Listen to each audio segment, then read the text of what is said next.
प्रभु के नाम की महिमा हो। आ, प्रभु ने और एक हफ्ता हमें दिया है, प्रभु का दया है। और पिछले हफ्ते हम खास कर डिस्पेंसेशन के शुरुआत में परमेश्वर ने किस किस का प्रयोग किया, उपयोग किया, इस्तेमाल किया, उन बातों को हमने देखा। और उसके बाद हमने ये देखा कि डिस्पेंसेशनल जो सीख है वो दुनिया में किस तरीके से फैला, और उसके लिए किसका भूमिका परमेश्वर किस तरीके से उन लोगों को इस्तेमाल किया। और खास कर हमने देखा कि स्कॉफील्ड और जेन डार्बी, ये दो लोग इसके ऊपर काफी जोर देने का वजह से ये बातें जो है काफी दुनिया में पहुंचे। और शायद मैंने आपको ये बताया नहीं होगा कि स्कॉफील्ड बाइबल जो है इस तरीके से बनाया, जो मैं भी इस्तेमाल करता हूं, मैंने पिछली बार बताया था। लेकिन परमेश्वर ने दो अमीर विश्वासियों को इसके लिए इस्तेमाल किया, ताकि ये जो बाइबल और ये जो पुस्तक है वो पूरा दुनिया में पहुंच सके। मैं देख रहा था कुछ 3.6 मिलियन वॉल्यूम्स प्रिंट किया है ना। और कुछ 3 लाख पूरा दुनिया में 3 लाख प्रभु के सेवकों को फ्री में पहुंचाया इन पुस्तकों को। मतलब 3.6 मिलियन। हम नॉर्मली हम जब पुस्तक छापते हैं, जो भी जीएलएस वगैरह छापते हैं, आप ध्यान दो, 1,000 छापते हैं है ना। और इन लोग 3 लाख प्रभु के सेवकों को फ्री में पहुंचाया, तो कितना लाख छापा और ये पूरे के पूरे पैसा जो है, दो विश्वासी अपने पूरे ताकत निकाल कर दिया, क्योंकि उनको समझ में आया कि ये शिक्षा अगर पहुंचेगा नहीं तो ये बुनियाद अगर लोगों को मिलेगा नहीं, ये नींव अगर मिलेगा नहीं, तो और बहुत से गलत उपदेश दुनिया में फैल सकते हैं, और उसको रोकने के लिए फिर बहुत मेहनत करना पड़ेगा। तो प्रभु ने इन दो अमीर भाइयों को इस्तेमाल किया। उम्मीद है कि आपको मालूम है कि इस तरीके से देने का भी एक वरदान होता है ना। कई लोगों को अन्य भाषा का वरदान बहुत पसंद है, भविष्यवाणी का, चंगाई का वरदान बहुत। ये देने वाला वरदान कोई मांगते हुए देखा नहीं, प्रभु मुझे देने वाला वरदान दे दो है ना। जबकि हम जानते हैं कि वरदान परमेश्वर हमारा नया जन्म के समय पर हमें देता है, और उसका बढ़ोतरी बाद में विश्वास में होता है, उसका पहचान बाद में विश्वास में होता है। लेकिन वरदान बीच में नहीं मांगा जाता।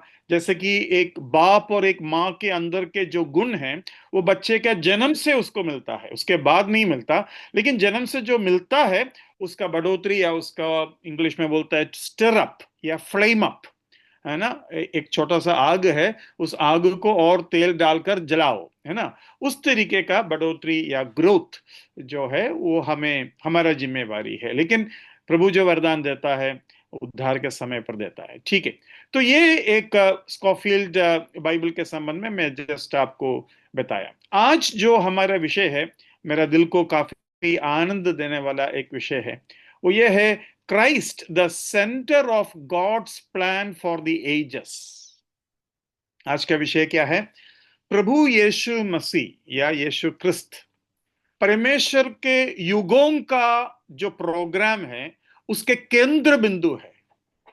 परमेश्वर के युगों का जो प्रोग्राम है उसका केंद्र बिंदु है। लंदन में कुछ बड़े क्या बोलते हैं, स्कॉलर्स, बड़े कविता लिखने वाले, पुस्तक लिखने वाले कुछ लोग इकट्ठे हुए, और उनके डिस्कशन के बीच में एक ऐसा डिस्कशन आया कि इतिहास के सबसे ताकतवर लोगों में से कुछ आज अगर क्या बोलते हैं, शरीर धारण कर कर हमारे बीच में आते, तो उन लोगों से हमारा जब मिलन होता है तो क्या रवैया होगा, किस तरीके से हम उनको स्वीकार करेंगे, ऐसे सब बातें उनके बीच में हुआ। तो किसी ने कहा कि अगर जूलियस सीसर आएगा तो क्या करेंगे हम? तो लोग बोले हम खड़े हो जाएंगे, उसका सम्मान करेंगे। अगर उसका क्या बोलते हैं, सोक्रेटिस, है ना, बड़ा पुस्तक लिखने वाला आदमी है सोक्रेटिस, अगर आएंगे तो क्या करेंगे? तो इस तरीके से कई लोगों का नाम लिया गया। तो किसी ने ये कहा कि अगर प्रभु यीशु मसीह आते तो हम क्या करते? तुरंत जो लोग बात बात कर रहे थे एकदम चुप हो गया, और एकदम शांतपन आया उस माहौल में, और कहा हम गिरकर उसकी आराधना करेंगे। मैं पहले बार इसके बारे में सोचा, जो यीशु मसीह का विरोध भी होता है, विरोध भी करने वाला लोग, अगर यीशु मसीह को डायरेक्टली मिलने का मौका, इवन मांस और लहू में, ये नहीं कि ईश्वर के रूप में, कि यीशु मसीह ने क्या सिखाया, क्या कहा, कैसा मरा, मरते वक्त उसने क्या कहा, उन उन अ, सरल सी बातों को अगर मन में एक बार लाएंगे, गिरकर आराधना नहीं तो और क्या कर सकते हैं। ऐसा कोई मनुष्य नहीं है जो अ, अपने अपने मारने वाले दुश्मनों को, दुश्मन कई तरीके से होते हैं, लेकिन मारने वाले उन दुश्मनों के लिए प्यार से प्रार्थना किया, प्रभु ये पाप उनके सिर के ऊपर मत रखो, ये माफ कर दो, बाकी आगे का देखो। है ना। तो मैं सोच रहा था कि कितना आ, एक बड़ा सम्मान। एक बार मैं काउंसलिंग का एक कोर्स का पढ़ाई कर रहा था। तो काउंसलिंग मतलब लोगों को किस तरीके से उनके प्रॉब्लम्स में सॉल्यूशन दे सकते हैं, उसका तरीका उनको सीख रहे थे। तो उसमें जो क्या बोलते हैं, एक एक मनुष्य का टेम्परमेंट सिखाते हैं। टेम्परमेंट समझते हैं, जैसे कि कुछ लोग लीडरशिप क्वालिटी का रहता है, ये जो लीडरशिप क्वालिटी का रहता है, उनके जीवन के हर क्षेत्र में वो दिखाई देगा, हर क्षेत्र में दिखाई देगा। ये जो लीडरशिप क्वालिटी का लोग रहता है, जाने अनजाने में आप उनके साथ चलो, वो आगे रहेंगे। हम साथ में जाएंगे लेकिन वो आगे रहेंगे और वो अकेला हो जाएगा। मतलब बाकी सब एक झुंड बन जाएगा और ये अकेला हो जाएगा। मतलब लीडर का एक एक एक खून उसके अंदर है, जिसका वजह से ऐसा हो जाता है। वो चाहते हैं कि सभी का साथ रहे, लेकिन वो नेतृत्व में आ जाते हैं। एक समस्या होता है, वो पहला शब्द निकाल देते हैं। एक डिसीजन मेकिंग होता है, वो पहले अपने बात बता देते हैं कि ऐसा ऐसा होना चाहिए। तो ये एक लीडरशिप क्वालिटी होता है। इस तरीके से चार अपने अपने पूरे मानव जाति को चार टेम्परमेंट्स में डिवाइड करते हैं, और चारों में उसके गुण और उसके प्रॉब्लम्स भी है। क्योंकि पापी मनुष्य के अंदर ये टेम्परमेंट आया है, तो पापी मनुष्य के अंदर कोई भी गुण आएगा, उसके साथ उसका उसका नेगेटिव या नकारात्मक जो बात है वो भी उसमें रहेंगे। तो ये चर्चा हम कर रहे थे, सीख रहे थे। तो अचानक मेरे मन में एक एक बात आया, तो मैंने उस टीचर से पूछा। बहुत ही अच्छा एक प्रभु का सेवक मैं मानता हूं उसको। उसको मैंने पूछा, सर यीशु मसीह का क्या टेम्परमेंट है?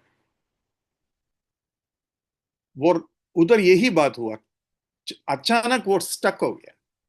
वो काउंसलिंग में डॉक्टरेट लिया हुआ आदमी है। है ना। और वो किसी का भी टेम्परमेंट ढूंढ कर निकाल दे देंगे आपको। वो कुछ प्रश्न पूछेगा, तुरंत बोल देंगे आपका टेम्परमेंट ये है ना। और आप थोड़ा सा जैसे क्या बोलते हैं, जो लीडरशिप क्वालिटी के होते हैं उसको कॉलरिक बोलते हैं, कॉलरिक टेम्परमेंट। और कॉलरिक के साथ थोड़ा सा किसी का मनंगोलिक होगा, ऐसा सब अलग अलग होते हैं। तो एक स्टक हो गया, मुझे याद नहीं है कि उसने फिर क्या उत्तर दिया। मुझे लगता है यीशु मसीह का टेम्परमेंट वो बोल नहीं पाया, वो बोल नहीं पाया, क्योंकि आ, उसका गुण का अनोखापन ऐसा है कि किसी भी टेम्परमेंट में उसको हम सीमित नहीं कर सकते, है ना।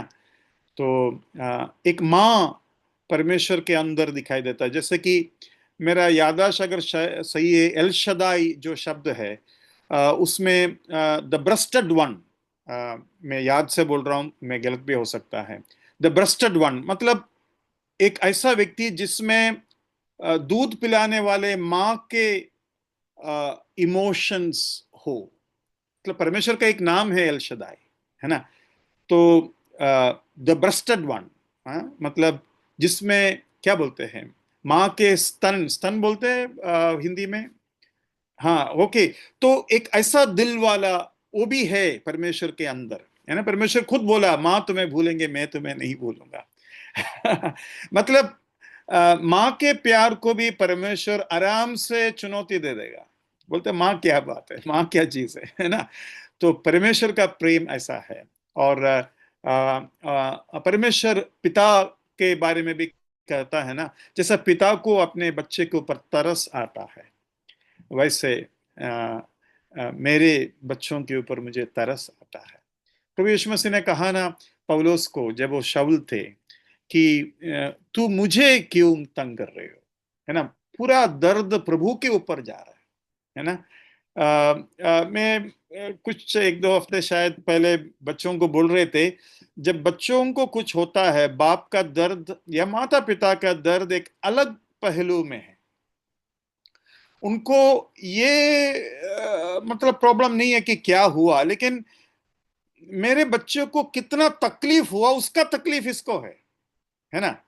मतलब बच्चे को तकलीफ जब होता है, माँ बाप को, वो चाहे कोई भी हो, प्यास हो, पानी हो, भूख हो या धूप हो, है ना, वो उसका एक दर्द अलग सा वो माँ बाप के अंदर वो खींचने का क्षमता उनके अंदर रहता है। जबकि बच्चे को कष्ट सहना चाहिए, वो एक अलग बात है ना। कष्ट और परिश्रम और पसीना बच्चों के जीवन में चाहिए, वो उससे बच्चों को ढकने का नहीं, लेकिन दिल के अंदर एक एक धड़कन होता है कि बच्चे को ऊपर हमारा छत्र छाया हम दे पाए। तो ये है हमारा प्रभु।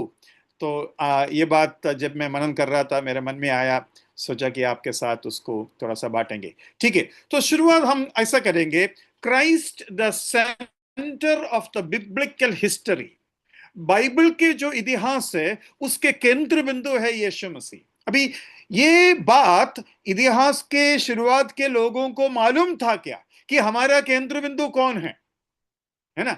मतलब मालूम होगा तो भी कितना मालूम है ना। जैसे कि आदम और हवा को कहा कि स्त्री का बेटा या स्त्री का संतति सांप के सिर को कुचल देंगे, तो किस हद तक उस पुत्र के बारे में इन लोगों को पता है।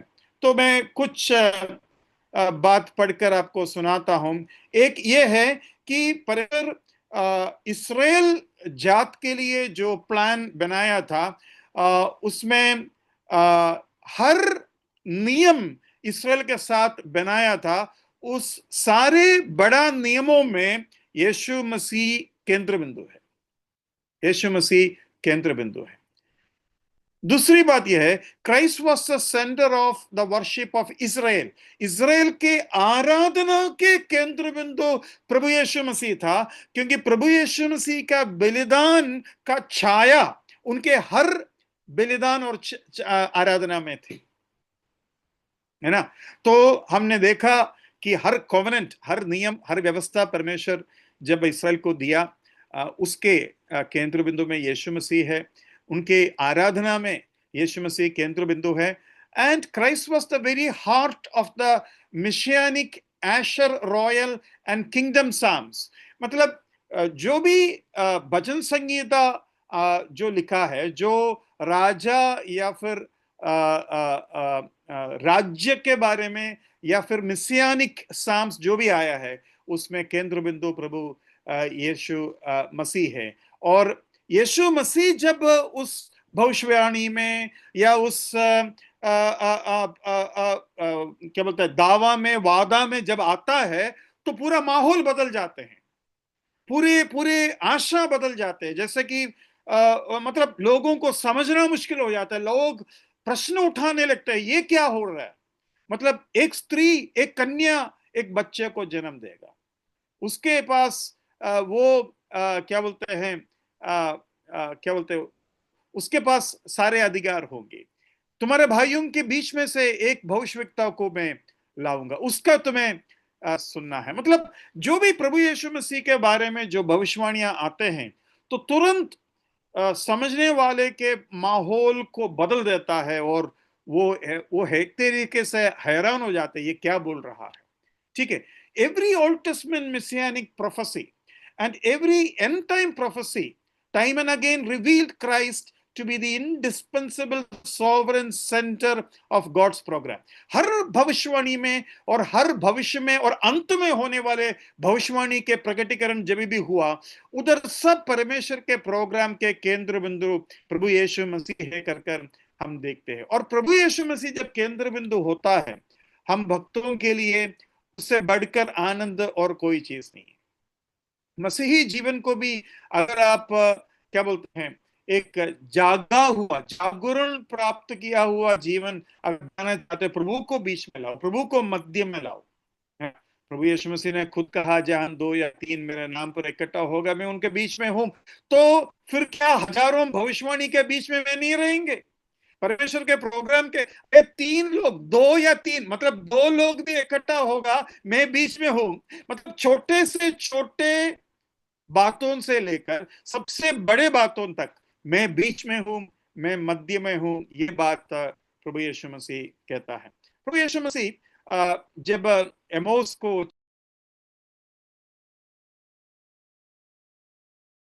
प्रेज़ द लॉर्ड, माफ करना क्या हुआ मुझे मालूम नहीं। हम दोनों का जो मतलब मेरा और मेरा पत्नी का, हम दोनों का जीबी जो है तुरंत खत्म हो गया। आज कुछ प्रॉब्लम है लगता है, क्योंकि वाइफ का तो काफी मतलब जीबी रहता है। दोनों को 100% दिखा दिया। वो ऐसा कैसा हो गया समझ में नहीं आ रहा, कुछ प्रॉब्लम है लग रहा है आज। फिर अभी थोड़ा सा चार्ज किया। या ठीक है, हम अपने विषय में वापस आते हैं। तो देखो प्रभु यीशु मसीह क्या बोलता है। प्रभु यीशु मसीह जब एम्माउस में 2 शिष्यों के साथ जा रहे थे, तो लूका 24 का 27 में क्या बोलते हैं, जरा सा हम देखते हैं। लूका 24 का 27 में, तब उसने मूसा से और सब भविष्यद्वक्ताओं से आरंभ करके सारे पवित्र शास्त्र में से अपने विषय में लिखी बातों का अर्थ उन्हें समझा दिया। देखो सारे पवित्र शास्त्र में उनके बारे में लिखी हुई बातें, मतलब सारे पवित्र शास्त्र में। मैं सोच रहा था दुनिया के सबसे अति उत्तम क्रिस्टोलॉजी का बाइबल क्लास उस एमाउस के रास्ते में हुआ होगा, है ना। यीशु मसीह अपने बारे में क्रिस्टोलॉजी काफी सिखाने का और सीखने का कोशिश मैंने किया है। कई बार मुझे डर होता है, क्योंकि यीशु मसीह के कुछ बातों के ऊपर कहना मतलब खतरे से बाहर नहीं है। मतलब अपने तरफ से जो गलतियां हो सकता है, उसका काफी डर हमारे दिल के अंदर हमेशा रहता है, क्योंकि कई ऐसे बातें हैं जो हम एकदम स्पष्टता से नहीं कह पाते। तो जो स्पष्टता से कह पाते हैं वो हम आराम से सिखा देंगे, लेकिन उसमें भी प्रभु ही जाने कितना सच, कितना मतलब सही है हम। लेकिन प्रभु का जो क्लास एमोस के उस रास्ते में जो हुआ वो कितना अनोखा होगा, है ना। और उस रास्ते में प्रभु यीशु मसीह ने लगभग सुबह से लेकर रात तक या शाम तक बताया। उसके बाद रात में उनके साथ रहा और खाना खाने के लिए बैठ गए। तब तक यीशु मसीह अपने बारे में बताया होगा। और देखो कैसे लिखा है, and beginning eight Moses and all the profits he expounded unto them in all the scriptures। अभी मोसेस, प्रॉफिट्स, स्क्रिप्चर्स, 3 बातें उधर बताया। मोसेस मतलब पहला 5 पुस्तक आ जाएगा। उसके बाद भविष्यवक्ताएं, और स्क्रिप्चर्स में उन लोग मतलब अयूब, भजन संहिता, नीति वचन, सॉन्ग्स ऑफ सोलोमन, ये सब उन लोग स्क्रिप्चर्स बोलते हैं। तो मतलब पूरे बाइबल में यीशु मसीह अपने बारे में उनको बताया। और मैं समझता हूं ये लोगों को जितना ये बाइबल क्लास मिला ना, वो 12 चेलों को नहीं मिला होगा। तो ये लोग बाद में बड़ा क्रिस्टोलॉजी का बाइबल क्लास लिया होगा, यीशु मसीह ने ऐसा बताया, यीशु मसीह ने वैसा बताया। तो लोग अपने सिर के ऊपर हाथ रखा होगा, अरे यीशु मसीह कहां कहां है ना। और किस तरीके से यीशु मसीह छिपा हुआ है, और जो है उन सारे बातों का खुलासा। इसलिए बाद में पौलुस और चेले लोग जिस तरीके से यीशु मसीह के बारे में बताते हैं, उसमें से हमें काफी संकेत मिलता है कि इन लोगों का भी भूमिका उसमें कितना बड़ा होगा। और प्रभु यीशु मसीह को शुरू शुरू में जब हमें बाइबल से मिलता है, जैसे कि उन लोगों को जो उस वक्त तक मसीह के बारे में इंतजार में था, अचानक कहीं वचन जब खुल जाते कितना आनंद आता होगा, अरे यहां भी यीशु मसीह है, यहां भी यीशु मसीह है। और देख, यीशु मसीह ने सारे सृष्टि को बनाया, वो सृष्टि करता है। उन लोगों के लिए वो कितना बड़ी बात हुआ होगा, है ना? क्योंकि वो पहले सोचता था वो भविष्यवक्ता है, पहले सोचता था, मतलब ऐसा लिखा भी है ना कि मेरा जैसा एक भविष्यवक्ता को भाइयों के बीच में से लाएंगे, उनका तुम पूरा सुनना पड़ेगा, अगर नहीं सुनोगे तो तुम्हारे ऊपर दंड आएगा। तो वो सोचे ठीक है, भविष्यवक्ता है, हम कितने भविष्यवक्ताओं को हमने मार दिया, मतलब ये भी उसमें से एक है, चलेगा थोड़ा बहुत आगे पीछे, ऐसा सब सोचा होगा, है ना? राजा भी हमने कितने राजाओं के विरोध क्या क्या किया है, तो राजा होगा तो भी कोई बड़ी बात नहीं है, ऐसा सोचा होगा। लेकिन वो सृष्टि करता है, वो आराधना का योग्य है, वो अनादिकाल से अनादिकाल तक है। तो वो सच्चाई जो है कितना बड़ा होगा। अभी मैं उसी को जुड़ा हुआ कुछ वचन आपके सामने रखने जा रहा हूं।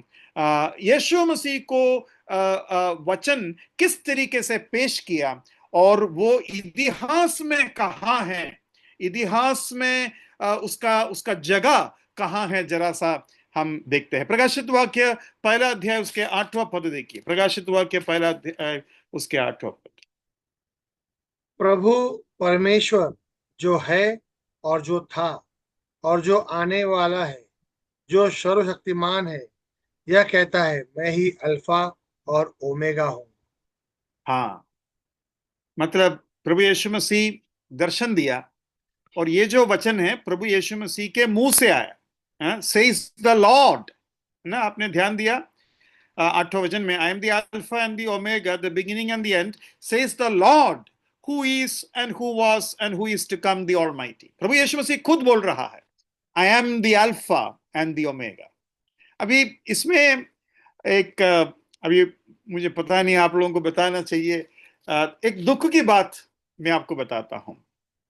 हम सब सोचते हैं कि आ, आ, प्रकाशित वाक्य ग्रीक में लिखा गया है ना। दरअसल सच यह है, प्रकाशित वाक्य इब्रानी का सॉरी इब्रानी भाषा में लिखा गया। ये मेरे लिए बहुत ही झटका वाली बात हुई। और आ, हम तो यहां अल्फा और ओमेगा बोलते हैं। अल्फा और ओमेगा ग्रीक भाषा का है, लेकिन इब्रानी भाषा का आलेफ और बेत है वो, या आलेफ और आखिरी जो शब्द है, आखिरी शब्द के ऊपर मुझे डाउट है, इब्रानी भाषा हिब्रू भाषा मुझे नहीं मालूम।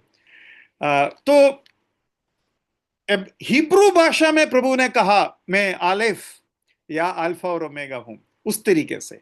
तो अच्छा हो गया कि यहां इंग्लिश में लिखने वाला ऐसा नहीं लिखा मैं ए और इजेड हूं, वो ग्रीक भाषा को ही इस्तेमाल किया, अल्फा और ओमेगा हूं, जबकि उनको हिब्रू भाषा इस्तेमाल करना चाहिए था कम से कम यहां। लेकिन वो बात नहीं हुआ। अभी इसके ऊपर मुझे और पढ़ाई करना है कि हिब्रू भाषा में प्रकाशित वाक्य को अगर सीखोगे तो क्या क्या फर्क उसमें आ सकते हैं। प्रभु आप लोग प्रार्थना कीजिए कि प्रभु मुझे उसके लिए सहायता करे।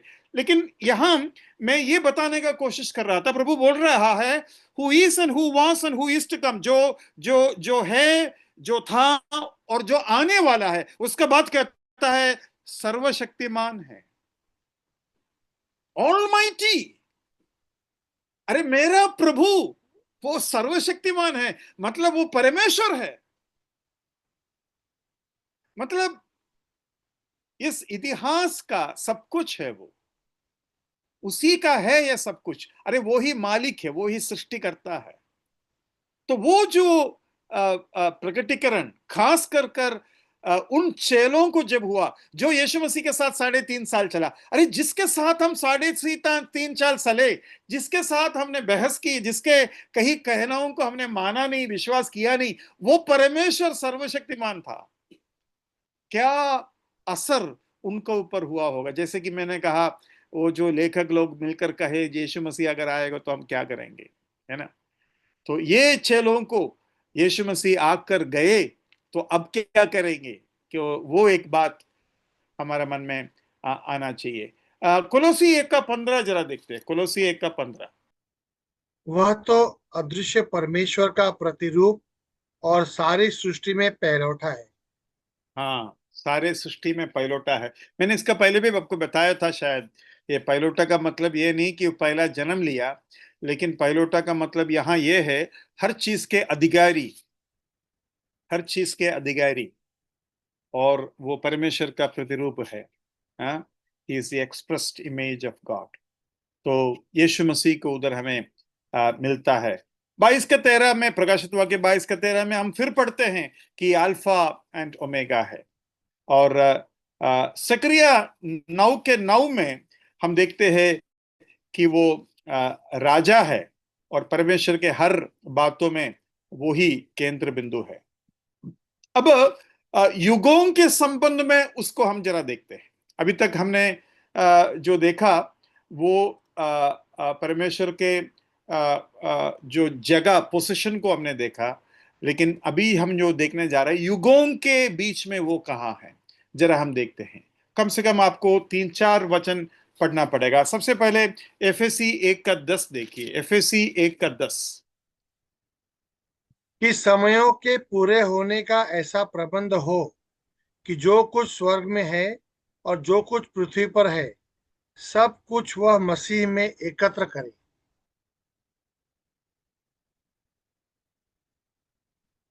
या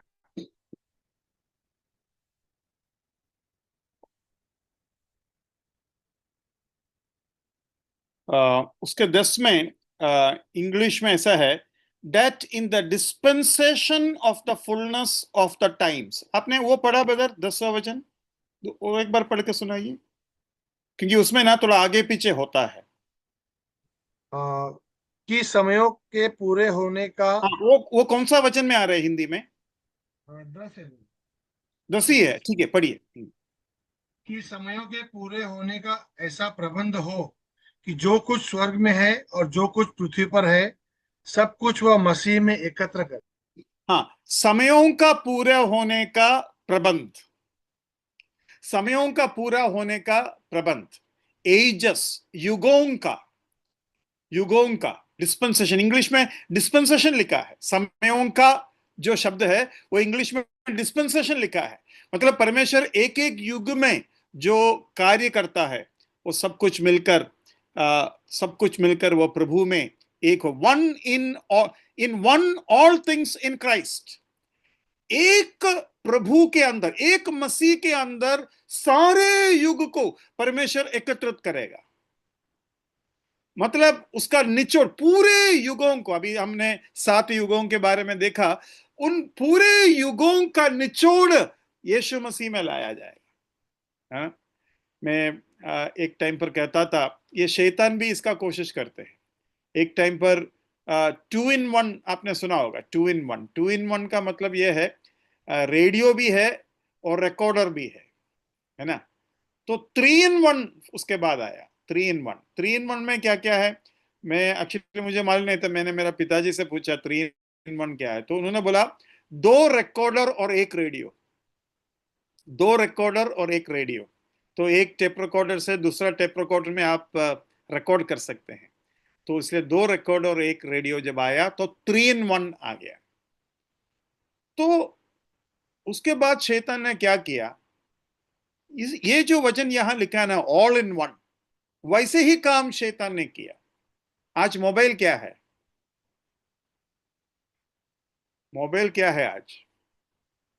बैंकिंग हो गया, फोटोग्राफी हो गया, कैलेंडर हो गया, बर्थडे हो गया, व्हाट्सएप हो गया, ग्रुप हो गया, मेडिकल हो गया, बाइबल भी उसके अंदर आ गया, कमेंट्री भी उसके अंदर आ गया, डिक्शनरी उसके अंदर आ गया, पढ़ाई उसके अंदर आ गया, मतलब मनोरंजन उसके अंदर आ गया, स्पोर्ट्स उसके अंदर आ गया। कोई भी डाउट हो सीधा उसमें हम पूछ लेते हैं। आजकल आजकल किसी को बाइबल के होमवर्क भी नहीं दे पाते हम, क्योंकि वो तुरंत आंसर दे देता है, क्योंकि वो नेट में देखते हैं। कोई बाइबल ही नहीं पढ़ते। तो देखो शैतान ने क्या किया, ये यीशु मसीह का जगह लेने का कोशिश कर रहा है। और वाकई में विश्वासी हो या अविश्वासी हो या प्रभु का सेवक हो, मुझे भी मिलाकर मैं कहता हूं, सब झुका हुआ है इस एक छोटा सा चीज के सामने, है ना? शैतान को कितना मजा आते होंगे, है? बहुत दुख की बात है ये, है ना? तो ये जब भी मैं ये इन वन ऑल थिंग्स, एक में सब कुछ, एक में सब कुछ, है ना। शैतान कितना रूप, कितना मतलब खतरा वाला एक चीज हमारे हाथ में पकड़ा दिया। ठीक है, तो यहां हम वो डिस्पेंसेशन देखते हैं। इब्रानी 9 का 26 जरा देखिए। हिब्रू एक काम करते हैं, एफएसी का 2 और वचन है, उसको हम खत्म करने के बाद इब्रानी के पास जाएंगे। एफएसी 3 का 21 पढ़िए। एफएसी 3 का 21 पढ़िए। कलीसिया में और मसीह यीशु में उसकी महिमा पीढ़ी से पीढ़ी तक युगानुयुग होती रहे। आमीन। हाँ, पीढ़ी से पीढ़ी तक युगान युग होती रहे। अभी इस युग में होने वाला, ये युगान युग होते रहे, ऐसा क्यों कहा? आपने कभी सोचा है क्या? हम तो इस युग में रहने वाले हैं, हमें युगान युग से क्या मतलब लेना देना है? मतलब हमारा आनंद यह है, पिछले युगों में भी और आने वाला युगों में भी प्रभु यीशु मसीह को ही धन्यवाद और स्तुति चढ़ाया जाएगा। वाह, कभी इतना मजा आया नहीं इस वचन से मुझे। है ना। देखो पौलुस क्या बोलते, टू हिम बी ग्लोरी, महिमा उसका हो, in the church by Christ Jesus to all generations for ever and ever. Amen. हाँ, बहुत ही भयंकर, बहुत ही खतरनाक एक डॉक्सोलॉजी यहां हमें मिलता है। एफएसी 2 का 7 जरा देखते हैं। एफएसी 2 का 7। कि वह अपनी उस कृपा से जो मसीह यीशु में हम पर है, आने वाले समयों में अपने अनुग्रह का असीम धन दिखाए। आने वाला समयों पे, समयों मतलब युग है, एजस इंग्लिश में, एजस, एजस। तो आने वाले समयों में दिखाए, मतलब पिछली युगों में दिखाया, आज दिखा रहे, और भी आगे आकर भी आपको दिखाएगा, मतलब आपको समझाएगा कि मैं क्या कर रहा था। कई वैसे बातें हैं ना जो हमको नहीं समझ में आते हैं। मेरा बेटा क्यों मर गया, मुझे बेटा मिला क्यों नहीं, मेरा शादी क्यों नहीं हुआ, मेरा बीवी क्यों मर गया, या मैं गरीब होकर क्यों जिया। मैं अक्सर सोचता था, प्रभु ने मुझे नेवी में क्यों भेजा। है ना। और नेवी में जो भी मेरे साथ हुआ, क्यों हुआ। मैं पूरे तरीके से विश्वास करता हूं प्रभु मुझे तैयार कर रहा था। मूसा पूछेंगे, प्रभु आपने मुझे रेगिस्तान भेज दिया, 40 साल मेरा गया, मैं मिस्र में रहकर राजा बनेगा तो भी ये काम कर सकता था, क्यों मुझे उधर भेजा आपने। है ना। मैं अगर अगला फारो बन जाएंगे, मैं तो अपने जनता को प्राइम करेगा ही ना, तो मैं तो खुद ही उनको लेके आ जाएंगे राजा के रूप में। आपने मुझे चरवाहा बना दिया राजा से। है ना। और उसके बाद मैं तोतला हो गया। उसके बाद मैं डर डर कर मिस्री लोगों के बीच में आई। हैं? लेकिन प्रभु बोलते, बेटा मैं जो किया ना वो सही किया। आज मैंने एक और चीज ध्यान दिया, बहुत ही अच्छा लगा मुझे। जब मिस्र देश से मूसा इसराइल जनता को बाहर लाया और लाल समुद्र को पार किया, तब कौन गाना गाया? एक, हाँ, कोई तो गाना गाया और नाचा, कौन था वो? मिरियम। मिरियम। मिरियम कौन है? मूसा की बहन। हाँ, मूसा की बहन। मूसा की क्या उम्र है अभी? 80। 80। मिरियम बड़ी बहन थी या छोटी? बड़ी थी। बड़ी थी, तो कम से कम 85 और 90 के बीच में होगा। हमारा मन में कभी सोचा कि 90 उम्र के औरत नाच रही है? ये बात कभी मन में आए आपके कि 90 साल के औरत गाना गाकर नाच रहे थे? मतलब हम जिस तरीके से सोच रहे हैं नाचने का, वो तरीका है ही नहीं। कुछ लोग, अरे मरियम नाचा हम भी नाचेंगे। एक 90 साल के औरत गाना गाकर नाच रहे, और सारे औरतें मिरियम के पीछे गए गाना गाते हुए। तो मैं आपको बता रहा हूं कितना भक्ति का एक गाना और कितना भक्ति के रूप में वो नाच हुआ होगा, है ना। कुछ लोग वचन को मतलब मैं तो पहले बार उसके बारे में सोचा कि अरे यार, ये जो मरियम है क्या बुढ़ी होगी, कितना उम्र है इनकी, है ना। और मतलब इतने उम्र के ये औरत जब ये काम किया, मतलब वो कितना एक भक्ति का माहौल पैदा किया होगा। मिरियम बहन, ये सब सोचकर हम पहले कैसे सोचते थे, एकदम, है ना, तंदुरुस्त, एकदम नौजवान, ऐसी हम सोच रहे थे, क्योंकि बहन है, एक एक ऐसी विचार हम मेरे अंदर आते। आप लोगों के अंदर कैसा था मुझे नहीं मालूम, लेकिन अचानक आज सुबह मिरियम बुढ़ी हो गई मेरे सामने, और एक विचार इस तरीके से मेरे मन में आया। तो यहाँ देखिए, वो युगों का परमेश्वर है, और आने वाले युग में भी उनका ऐसा है। अभी हम गलाती के पत्री 1:4 देखते हैं। गलाती के पत्री 1:4। उसी ने अपने आप को हमारे पापों के लिए दे दिया, ताकि हमारे परमेश्वर और पिता की इच्छा के अनुसार हमें इस वर्तमान बुरे संसार से छुड़ाए। वर्तमान बुरे संसार जो लिखा है, बुरे काल, बुरे काल से हमें निकाले, या इविल एज इंग्लिश में ऐसा लिखा है, deliver us from this present evil age. तो प्रभु हमें उधर से बचाने के लिए ये के। अभी हम इब्रानी 9 के 26 में जाएंगे। इब्रानी 9 के 26, 9 के 26। नहीं तो जगत की उत्पत्ति से लेकर उसको बार बार दुख उठाना पड़ता, पर अब युग के अंत में वह एक ही बार प्रकट हुआ है, ताकि अपने ही बलिदान के द्वारा पाप को दूर कर दे। हाँ, युग के अंत में जो लिखा है, एक्चुअली वो युगों के अंत में बोलना चाहिए, है ना, युगों की अंत। इंग्लिश में देखो कैसे लिखा है, foundation of the world, but now once at the end of the edges.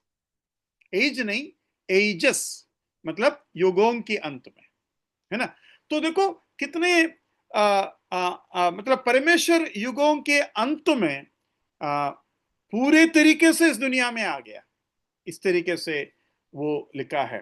तो और हमें युगों के अंत में परमेश्वर के परिपूर्ण प्रकटीकरण और प्यार और बलिदान के गुण मतलब उसके चखने का मौका हमें मिला। और एक वचन हम पढ़ेंगे, दूसरा तिमोथी 1:9।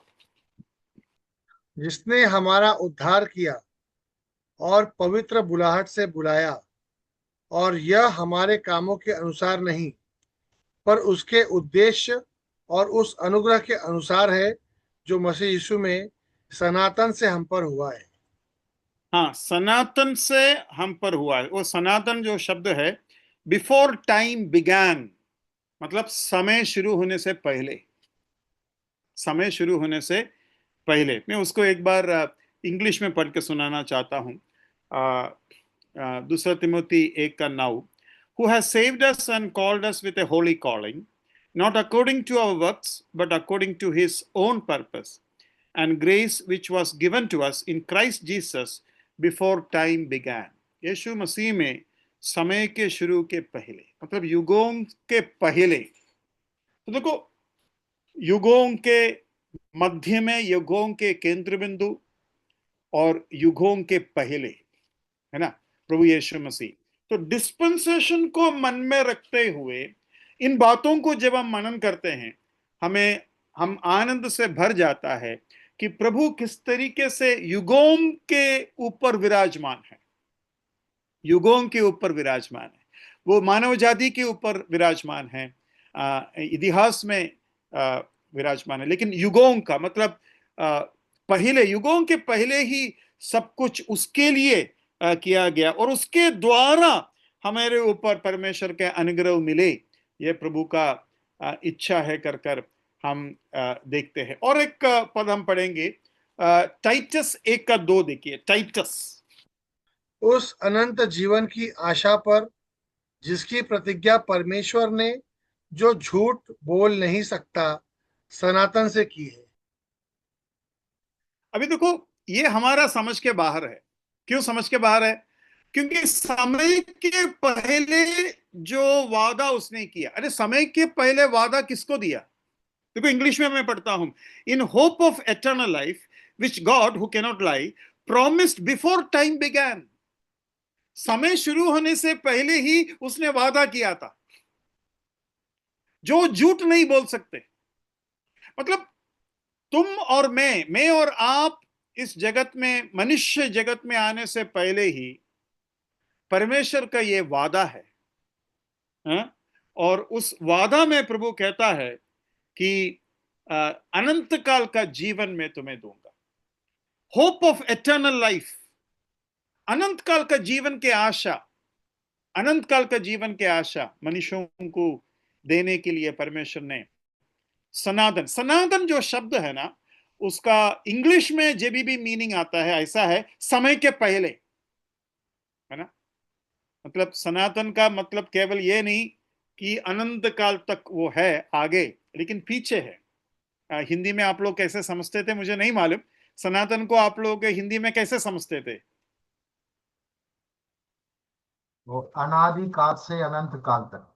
ओके, अनादिकाल से अनंत काल तक। मराठी में क्या शब्द इस्तेमाल किया है सनातन के लिए, कोई बता सकते हैं? सनातनी इस्तेमाल की। अच्छा, सनातनी इस्तेमाल किया, लेकिन उसका मीनिंग इंग्लिश में जब भी आता है ऐसा आता है, before the world began, before time began, समय के शुरू के पहले, समय के शुरू के पहले।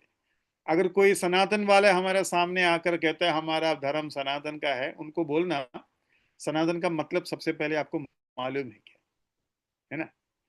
6,000 10,000 सब आप लोग बोलते हैं ना, सनातन का असली मकसद है समय शुरू होने से पहले। और उनको हमारा बाइबल में जो सनातन लिखा है ना, वो बताओ और बोलो हम सनातन वाले, हम सनातन धर्म वाले नहीं है।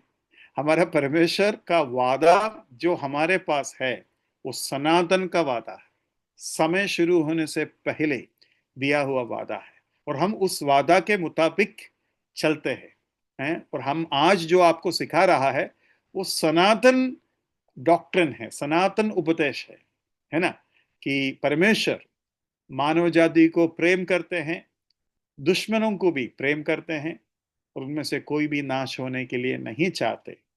तो ये बात हम उनको बता सकते हैं। प्रभु आपको सहायता करे। यीशु मसीह युगों का परमेश्वर, यीशु मसीह युगों का परमेश्वर। यीशु मसीह के इसके संबंध में पौलुस का एक शब्द है जो खतरनाक माना जाता है, लेकिन आज मैं उसको छुएंगे नहीं, लेकिन उसको हम अगली बार देखेंगे। पौलुस का वो जो शब्द है, यीशु मसीह का आराधना वो करते हैं युगों का राजा कहकर, है ना। वो बहुत ही अनोखा उनका एक शब्द है।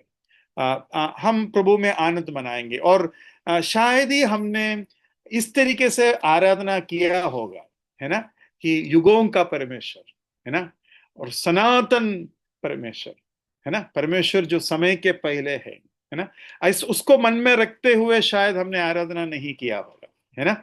और वो परमेश्वर जो हर युग में केंद्र बिंदु था, हर युगों को उसमें समाने के लिए परमेश्वर का योजना है, पूरे युगों को यीशु मसीह में समाने का परमेश्वर का योजना है। One in all things, you know.